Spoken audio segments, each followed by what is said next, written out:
Olá pessoal, estou de volta aqui no canal para fazer mais um vídeo para este canal. No tema de hoje eu trago a seguinte questão: Colossenses 1,15 prova que Jesus foi criado? Bom, esse vídeo eu acredito que vai ser um dos vídeos mais longos aqui do canal, que eu vou apresentar aqui várias questões, e vai ser um dos vídeos mais técnicos em termos de grego, né? Que eu vou aqui detalhar algumas questões, tá? Então, se você não quer assistir ele todo por ficar grande, né? Então assiste hoje, assiste de noite ou amanhã e vai assistindo ele aos poucos. O importante é assistir ele completo, beleza? Então é isso aí.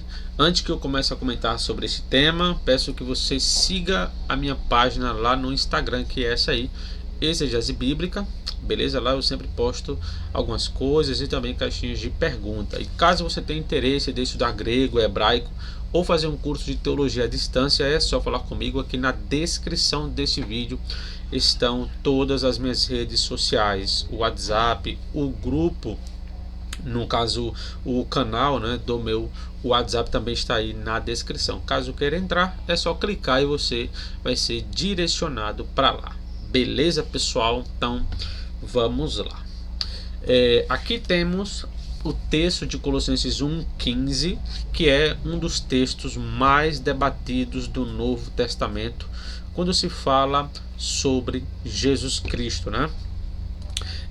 Alguns usam esse texto para falar que Cristo ele foi a primeira criatura de Deus Pai, né? A primeira criatura ali da criação, certo?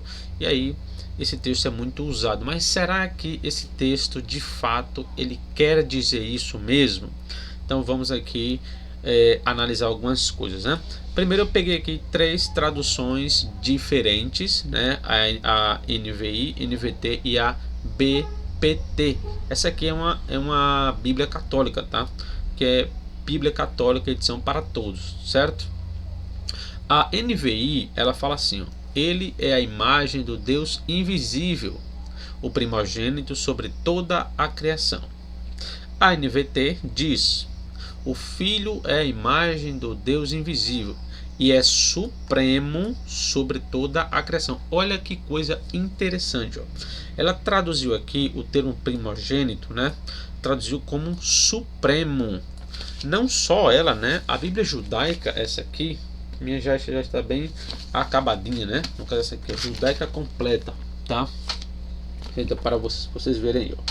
Essa Bíblia, ela também faz a mesma tradução, né? Ela coloca supremo também, né? Onde o seu comentarista é esse aqui, né? O David, né?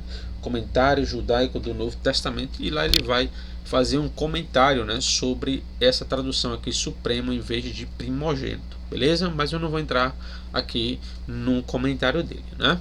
A BPT ela diz: ele é a imagem do Deus invisível, nascido do Pai antes da criação do mundo. Olha só o que essa tradução fez aqui, ó. Nascido do Pai antes da criação do mundo, né? Então, beleza. Uma coisa que eu quero mostrar aqui a vocês inicialmente é sobre a questão semântica. É uma questão que envolve sentido, né? O sentido das palavras. É uma coisa que muita gente peca, né? Muita gente erra. Porque o que acontece? As pessoas elas focam muito em dicionário. Aí eu vou pegar o que a palavra significa no dicionário. E pega aquela palavra fora do seu contexto e faz ali uma aplicação, né, com o seu significado básico ali que qualquer palavra vai ter. Então eu vou mostrar para vocês aqui algo para vocês entenderem do que eu estou falando, tá? Aqui, ó. Aqui eu peguei, eu escrevi isso aqui, né? Vocês vão compreender, tá? Aqui eu coloquei, ó, significado versus semântica. Qual é a distinção entre essas duas coisas? Aqui eu peguei a palavra sarxe, que é a palavra grega para carne, né? Sarxe significa carne, tá? Ela é o seu significado literal. Só que quando essa palavra ela vai para dentro de um contexto, a semântica dela ela vai ser diferente. Então, no léxico, no dicionário, ela vai ter o quê? O seu significado literal, né? Ali, claro, né? Depende aí de cada léxico, né? Mas carne significa carne e ponto, né? Ou seja, carne humana ou carne de animal, né? Como muito bem fala o Edward Robinson em seu léxico grego, né? Ele fala carne humana ou de animal. Perfeito. Só que quando nós vamos colocar uma palavra dentro de um contexto, ela não significa apenas aquilo que o léxico fala. Ela tem uma amplitude de sentido muito, mas muito maior. E ela ganha significados que ela não tem lexicalmente. Ou seja, que ela significa aquilo. Por exemplo, aqui em Lucas 3,6 temos assim: ó, toda carne verá a salvação de Deus. Carne aqui é a palavra sarxe, né? Só que carne aqui tem a ver com pessoa. Só que sarxe não significa pessoa, mas aqui significa pessoa. Entende? João 1,14, né? O verbo se tornou carne. Carne aqui é o que? Um ser humano. O verbo se tornou um ser humano. Só que sarxe não significa ser humano, mas nesse contexto aqui ela significa. Romanos 9,8 temos filhos da carne. Carne aqui se refere ao que? Ao nascimento natural. Só que carne não significa nascimento natural. Só que nesse contexto significa. Por quê? Porque ele está ligado ao termo filhos. Importante saber esses detalhes, né? Hebreus 5,7. Dias de sua carne. Que carne aqui significa o quê? Sua vida neste mundo. Ou seja, a vida da pessoa neste mundo. Então, carne aqui ela tem o significado de vida. Só que carne não significa vida. Carne é carne, mas nesse contexto ela significa. É porque ela é usada de modo figurativo, né? E aí você vai ter, né, sentido denotativo e sentido conotativo. Romanos 8,13. Viver segundo a carne. Carne aqui já tem o sentido de natureza pecaminosa. Entende? Judas 7, seguindo após outra carne, imoralidade sexual. Então veja o campo semântico que a palavra carne ela pode ter, além do seu significado literal, né? Então quer dizer, uma coisa é o significado da palavra isolada, outra coisa é a semântica dela dentro de um contexto. É necessário que se entenda isso. Por quê? Porque eu vejo bastante gente cometendo esse tipo de erro, né? Pegando a palavra só, olhando a palavra significa isso, então ela significa isso em todos os casos, né? É o chamado, né? Como é o nome que alguns estudiosos falam, a falácia do significado único, né? Isso acontece muito, tá? Então esse exemplo aqui que eu mostrei foi só para ilustrar para aquilo que eu vou falar, certo? Então vamos lá. Aqui em Colossenses capítulo 1, peguei aqui o versículo 15, o versículo 16 e o versículo 17. Todos esses três serão analisados com detalhes, tá? Então vamos lá. Aqui ele começa com um hos. Hos é um pronome relativo, está aqui no caso nominativo. O pronome relativo ele tem a função de quê? De mencionar um antecedente. Geralmente é assim, tá? Ou seja, ele menciona alguém que foi falado antes. No versículo 14 está falando de quem? De Cristo. Logo, esse hos aqui está se referindo a Jesus. E a função de um pronome é o que? Substituir um nome. Então, se no versículo 14 está falando de Cristo, o pronome hos aqui, ele significa o qual ou o que, né? Aqui você vai verter como o qual mesmo, tá?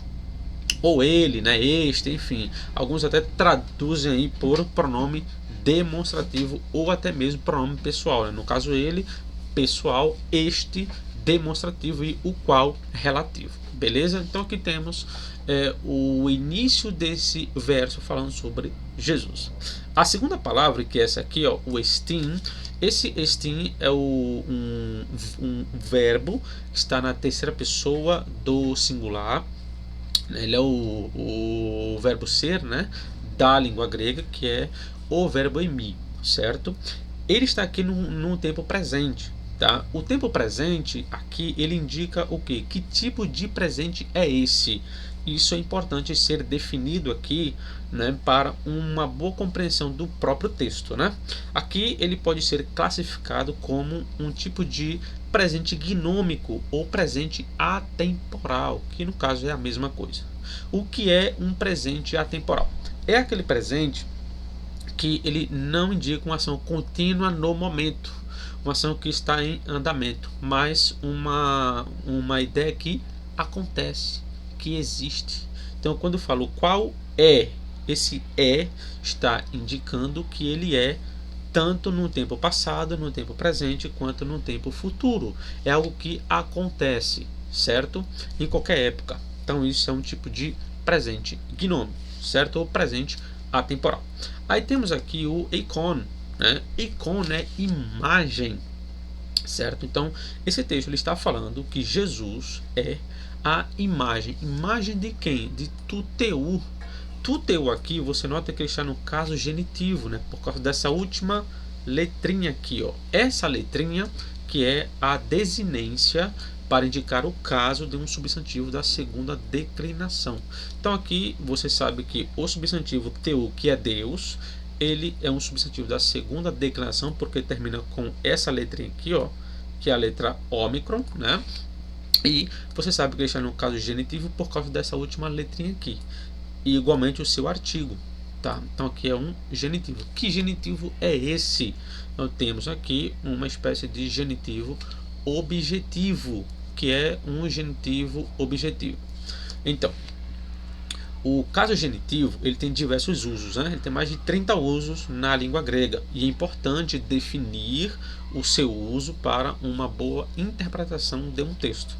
Então, quando você tem um genitivo, né, ele serve para indicar posse, para indicar origem ou outras coisas, tá? Então, por exemplo, né, se eu pego casa de Fernando, esse de Fernando indica o quê? Que a casa está na posse dele. Que pertence a Fernando, certo? Então esse de é a preposição que vai mostrar ali que o substantivo está no caso genitivo para indicar um tipo de possessão. Então isso é um genitivo. Só que ele tem diversos usos, né? E quando o substantivo ele é um genitivo objetivo, ele passa a ser o que? O objeto direto de uma ação verbal implícita no substantivo principal, que no caso seria eikon. Como eikon envolve imagem, ele envolve também uma reflexão, né?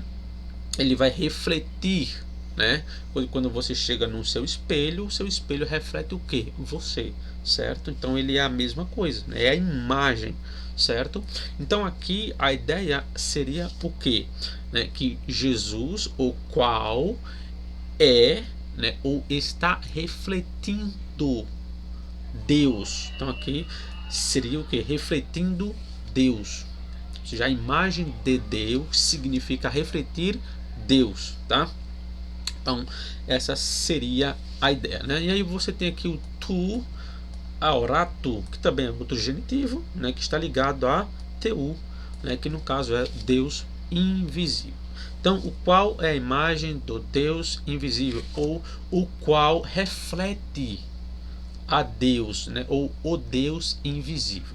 Então, Jesus ele reflete o Deus invisível atemporal, ou seja, não é em uma época específica, até porque quando Paulo ele escreve essa carta, né, e ele coloca o Jesus não estava mais na terra, ele já estava no céu, e mesmo assim ele refletia o Pai.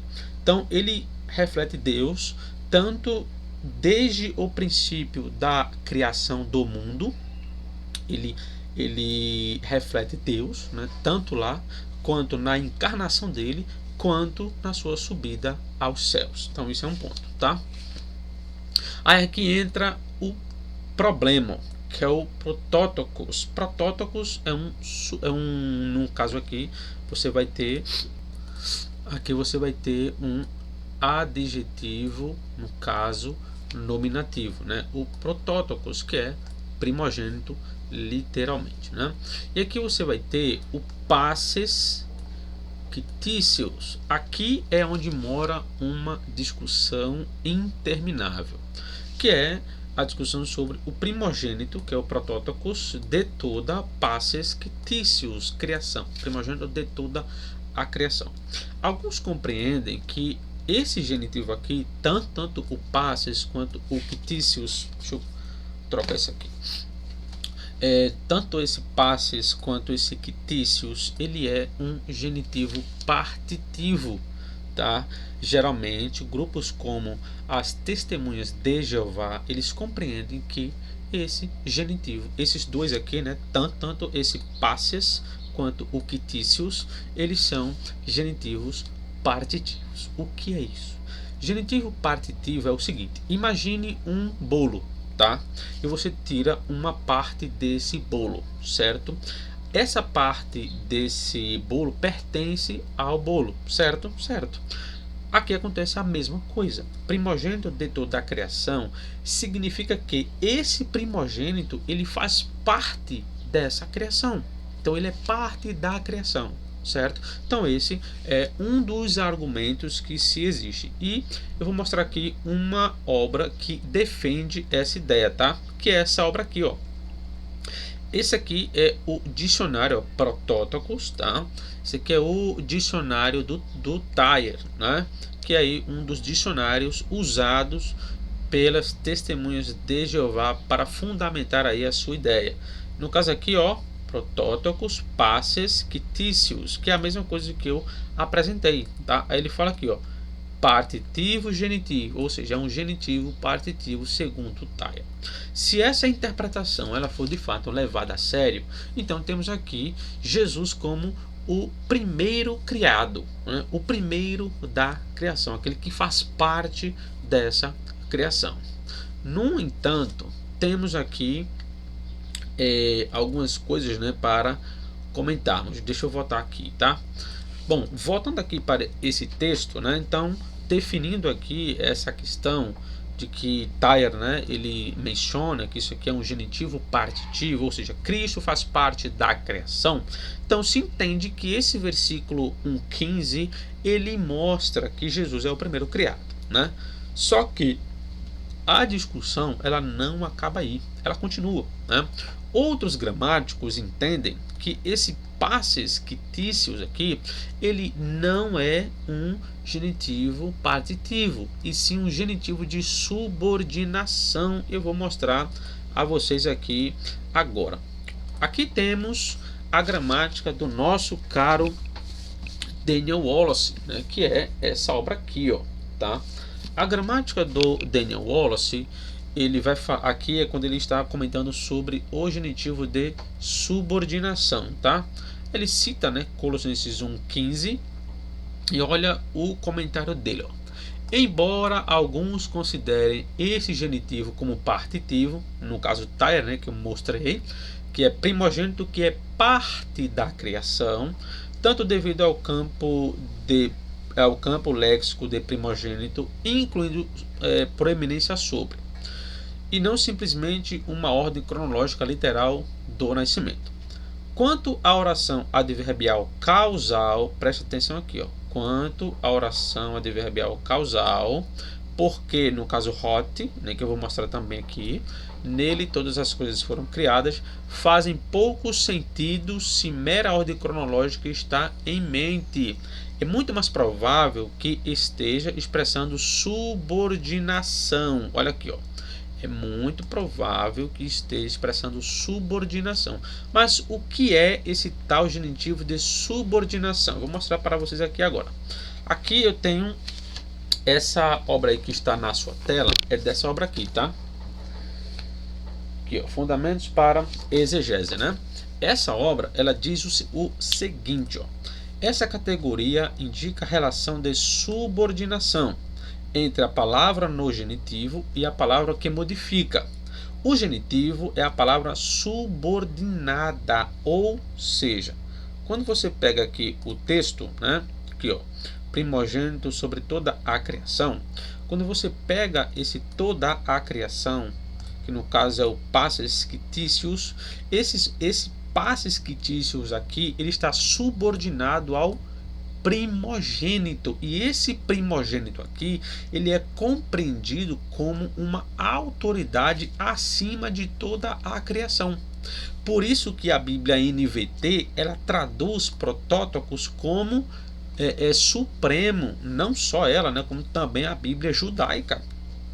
Por quê? Porque existe essa relação entre esses dois termos que estão subordinados ao primogênito. Logo, esse primogênito ele não faz parte da criação, ele está fora dessa criação. Essa criação é subordinada ao primogênito. Logo, primogênito aqui não tem sentido de primeiro criado. Mas vamos continuar. Aí ele diz, né?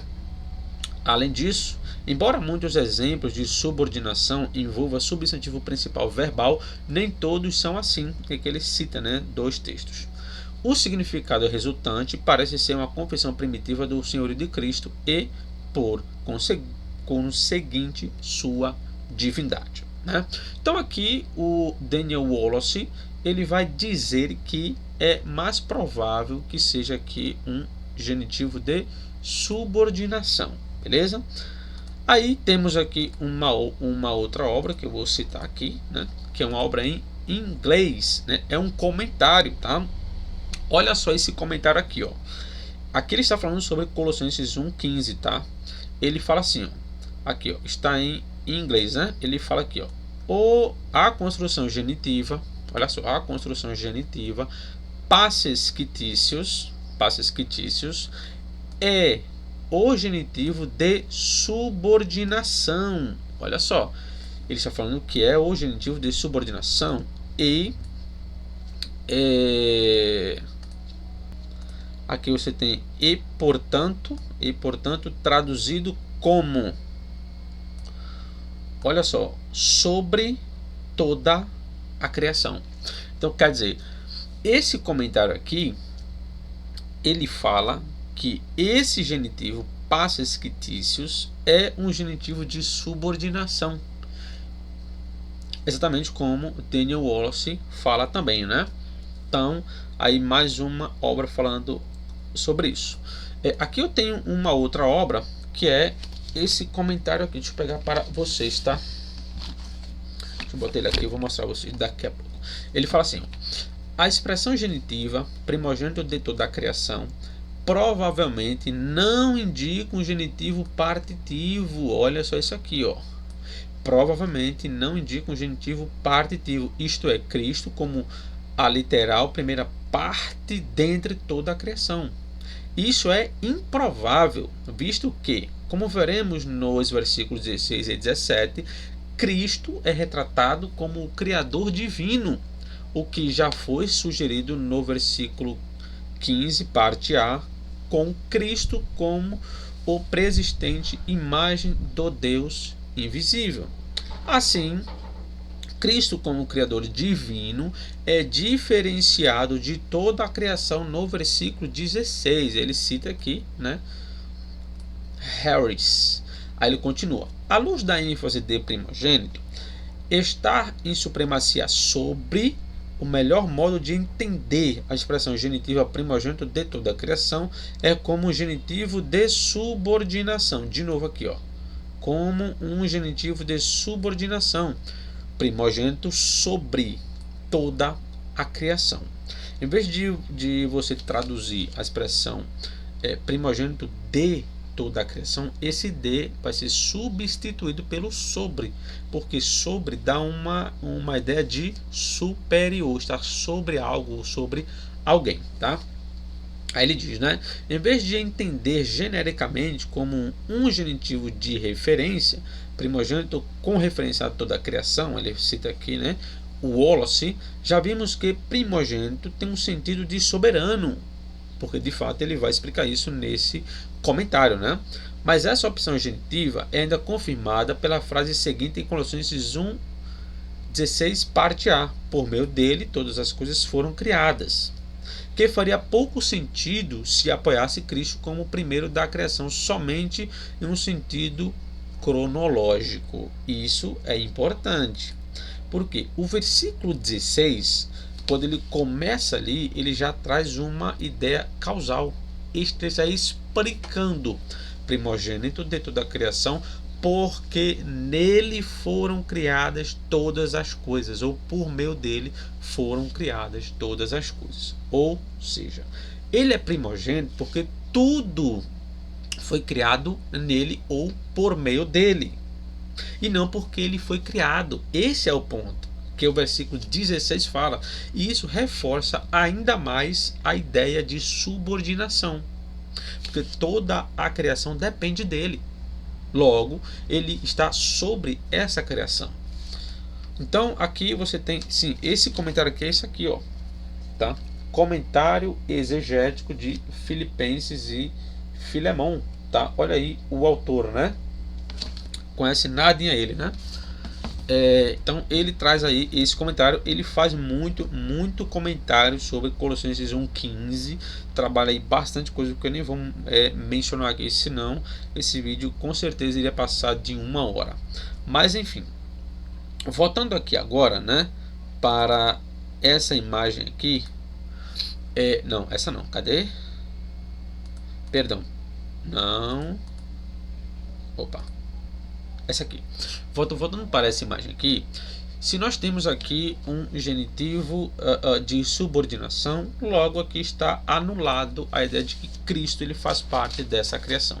Uma outra possibilidade que alguns outros gramáticos eles também falam, né, é sobre o passes quitícios está ligado a uma ideia temporal, ou seja, um genitivo temporal. Então aqui você coloca a expressão antes, em vez de você usar a preposição de ou a preposição sobre do genitivo de subordinação. Então aqui a ideia seria, né, que esse primogênito aqui, ó, o protótocos, ele é anterior ou antes a toda a criação. Observe, o passes, que abrange a ideia de todo, ele já anula essa questão de que Cristo seria o primeiro criado, porque Cristo aqui ele é anterior a tudo que foi criado. Logo, se ele é anterior a tudo que foi criado, ele não pode ter sido criado. Entende? Então essa seria a ideia. Continuando aqui, indo para o versículo de número 16, que temos aqui algumas questões importantes, né? Aqui ele começa com um hot, né? Esse hot aqui, ele anula, eu não vou dizer anula assim 100%, né? Mas ele baixa muito a força de um genitivo partitivo. Por quê? Porque não faz sentido falar que esse primogênito ele é o primeiro criado de toda a criação se você tem um hot logo em seguida trazendo uma explicação causal. Por quê? Então ele é o primogênito de toda a criação porque nele foram criadas todas as coisas. Aqui você tem, ó, o enautor, né? Você tem uma preposição proclítica, né, que é aquela preposição onde você pronuncia ela juntamente com a palavra seguinte. Então você tem enautor, certo? Enautor, hot enautor, certo? Então aqui esse enautor ele pode ser compreendido de duas maneiras, né? Uma, ele pode ser aqui, ó, no caso o autor, que está num caso dativo, ele pode ser um dativo instrumental, indicando ali uma ideia de associação. Então a questão seria: porque em associação com ele todas as coisas foram criadas. Ou seja, ele está envolvido diretamente com Deus na criação. Logo, ele não faz parte dessa criação. Esse é outro problema, né?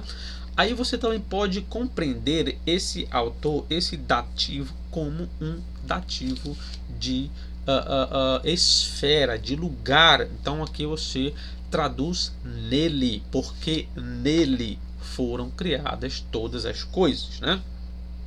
E aqui você também pode, observe essa expressão aqui, ó, diautu, né?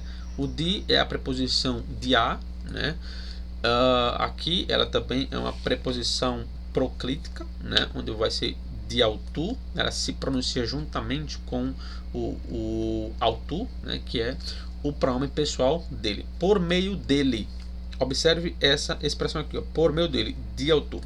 Essa expressão aqui, ó, en auto, ela pode ser equivalente a de autor. Então ela também pode ser traduzida aqui como por meio dele, como fez ali a tradução da Bíblia das Testemunhas de Jeová.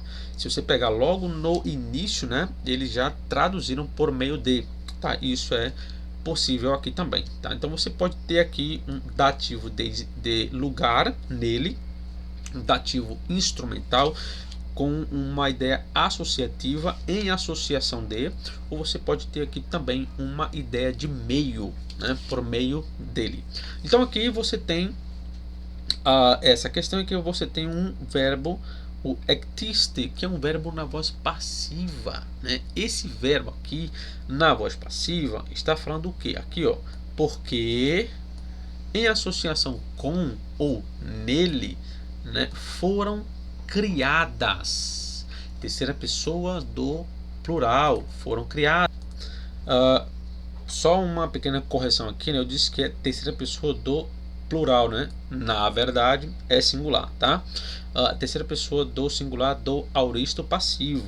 Então você tem aqui, ó, porque nele ou por meio dele foram criadas tapanta, isto é, todas as coisas, em tois uranóis, isto é, nos céus. Céus aqui, ó, dativo plural. Esse is aqui, ó, ele indica uma pluralidade, céus, num caso dativo. E esse dativo aqui, ele pode ser um dativo de esfera, ou seja, quando fala nos céus, é tudo que está nesse céu, certo? Seja anjo, trono, poder, governo, domínio, enfim, tudo foi criado por meio dele. Então note, o versículo 15, quando ele termina, né, primogênito sobre toda a criação, porque por meio dele ou nele foram criadas, ou foi criada, né, todas as coisas.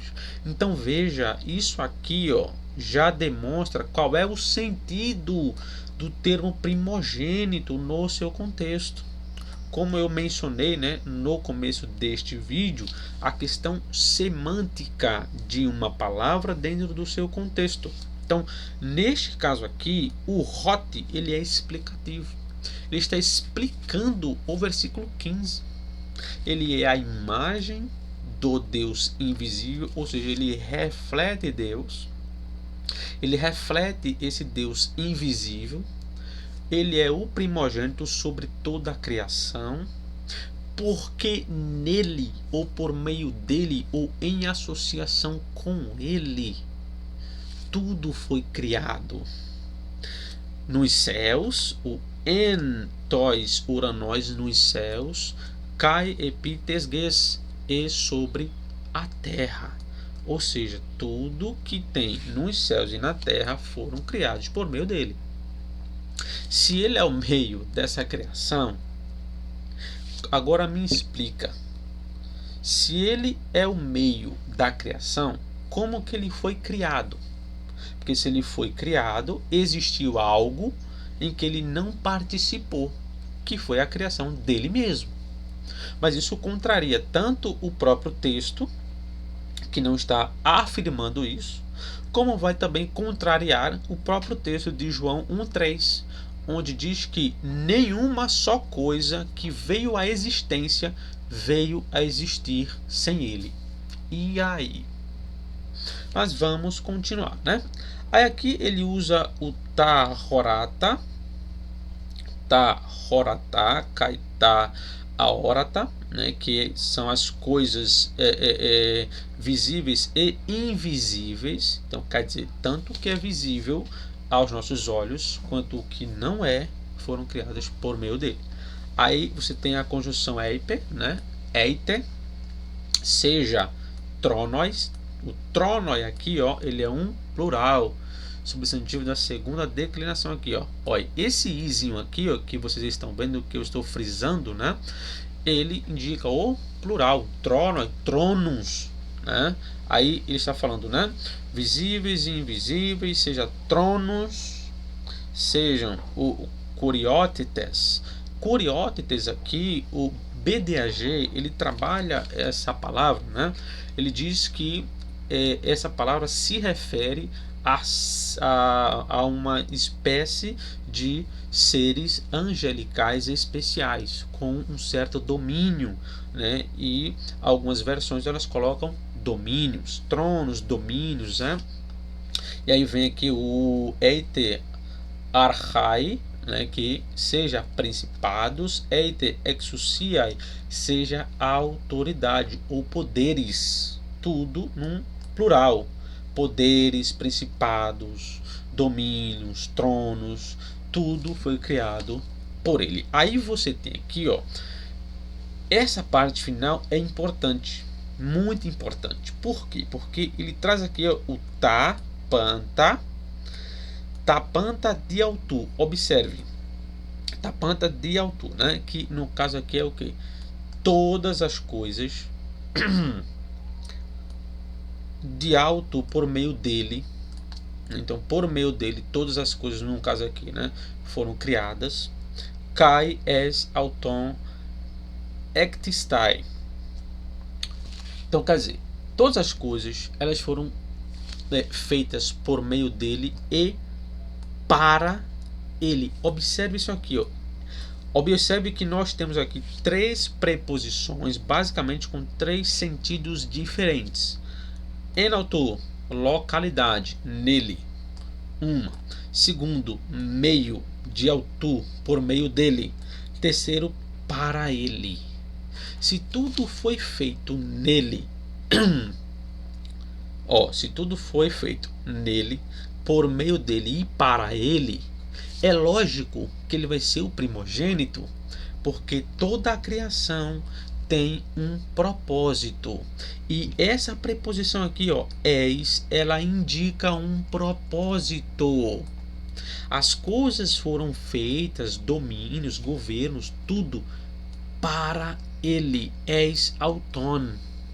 Isso é importante, porque a criação aqui ela tem uma finalidade.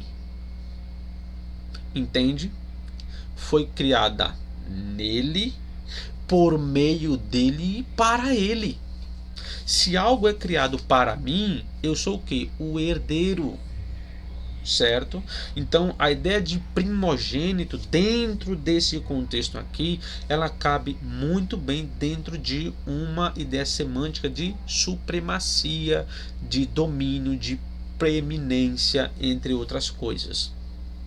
Então quer dizer, o versículo 15 ligado ao versículo 16 com hot dentro de uma oração adverbial causal não tem como fortalecer uma ideia de genitivo partitivo, porque não faz sentido aqui.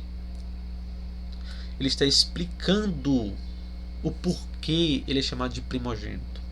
Primogênito de toda a criação, ou sobre toda a criação, porque nele, ou em associação com ele, todas as coisas foram criadas, visíveis ou invisíveis, tronos, domínios, governos, autoridades. Tudo foi criado para ele e por meio dele. Então veja, né?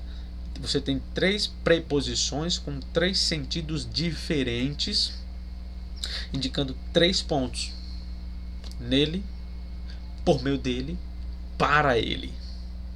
Se a criação foi criada para ele e por meio dele, ou seja, ele foi a causa dessa criação, porque tudo começa nele. Se tudo começa nele, ele que dá origem a essa criação, se ele dá origem a essa criação, ele recebe o título de primogênito sobre tudo, porque tudo teve origem nele. Por isso que ele é chamado de primogênito. Então esse é um ponto, né? Quando nós vamos aqui para o versículo 17, temos aqui o Kai, né? Autós e ele, este é o mesmo verbo, presente, terceira pessoa do singular, no caso o pronome aqui, o pronome pessoal, autós, ele, então, e ele é, pró quer dizer antes, panton, isto é, de todo, né? Então ele é antes de todas as coisas. Só que essa preposição pró, ela também carrega o seu sentido de acima de. Então ela pode ser compreendida aqui como tanto ele é acima de todas as coisas ou antes de todas as coisas. É bem verdade que a preposição pró aqui, ela tem esse sentido de acima de, né? É muito raro. E nos escritos paulinos, geralmente ela vai ser ali de fato usada como algo temporal, antes, né? Então aqui ela tem mais peso como temporal mesmo, né? Como está aí em nossas traduções, tá? Então aqui, temos kaiautoses tem propanto, né? Ou seja, e ele é antes de todas as coisas, né? Kai, tapanta e todas as coisas, enautou nele, sunesteken, né? Subsistem ou estão unidas, né? Que é um termo, esse termo aqui, ele tem a ver com essa questão, né? De unir, reunir, de unificar, né? Então tudo subsiste nele, aqui, enautou de novo, né? Mesma coisa aqui, o versículo 16 começa com enautou e aqui também enautou, né? Então aqui é muito provável que o sentido mais próximo aqui seria local mesmo, né? Nele, exatamente como está aqui no versículo 17. Beleza, pessoal? Então, recapitulando, né? Versículo 15 está falando que ele é a imagem, ele reflete Deus, ele reflete esse Deus invisível, certo? Ele é o primogênito sobre tudo. Por quê? Porque todas as coisas foram criadas nele, por meio dele e para ele. E ele é antes de todas as coisas, e todas as coisas subsistem nele. Então quer dizer, o versículo 15, 16 e 17, dentro dessa análise que eu mostrei aqui ponto a ponto, ela não implica em nenhum lugar aqui uma questão de criação de Jesus, certo? Então essa é a minha visão sobre esses textos. Poderia comentar muito mais coisas aqui, muito mais detalhes sobre algumas questões, mas o vídeo iria ficar muito longo, né? E eu peço aí que vocês assistam até o final, né? Se você chegou aqui é porque você está, né? Então eu nem deveria pedir isso, né? Mas enfim, gente, é isso aí. Que Deus abençoe a todos. Espero ter contribuído com vocês aí sobre este assunto, beleza? Então, se inscreva no canal se você não é inscrito, siga lá na minha página do Instagram, que Deus abençoe vocês. E caso tenha interesse de estudar grego, hebraico, fazer um curso de teologia à distância, é só falar comigo. Aqui na descrição desse vídeo está o meu contato. Beleza? Que Deus abençoe a todos e até o próximo vídeo.